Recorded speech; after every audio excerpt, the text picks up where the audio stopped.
Hapon na naman mga idol at sasapit na naman ang dilim kaya maghahanap na naman tayo ng ating pang-ulam for dinner kasi simula kahapon hanggang kanina puro karne tayo kaya ngayon healthy foods muna tayo.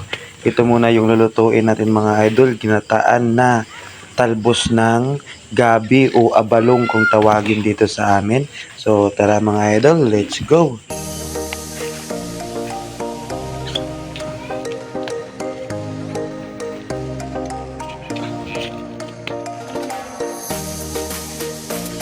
At ito na nga yung nakuha kong abalong mga idol. Yung gawin natin dito, sisirain lang natin sa napakaganda niyang forma. Wow forma.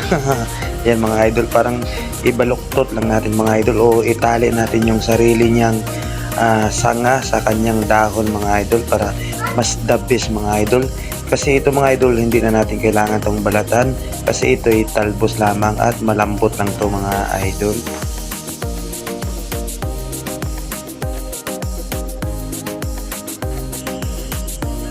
At nahugasan na nga natin ito mga idol at ready na rin yung pangsahog niya. Nandyan yung sibuyas, bawang, sili at yung gata mga idol. The best talaga pag ginataan yan mga idol. Lalo na yung may kaunting spicy, pampagana sa kanin ba.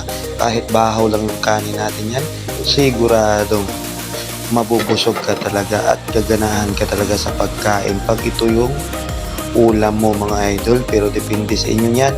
Meron din kasi hindi kumakain ito. Ako kasi mga idol, kahit ano lang, basta hindi lason, kakainin natin yan.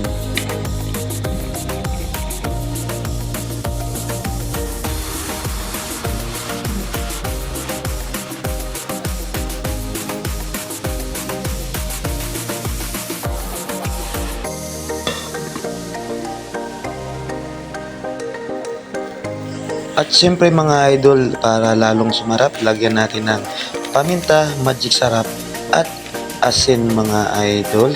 At syempre ilagay din natin yung sili mga idol. Ito talaga yung pinaka-highlight. Yung sili, yung parang sisilit talaga yung bibig mo mga idol. At nang maluto ng mga idol, siyempre kainan na. Meron din tayong dilis na paksiw mga idol. The best talaga partner niyan. So ano pa inaantay natin mga idol? Tara, dinner na. Kayo dyan, wag na wag din kayo magpagluto mga idol.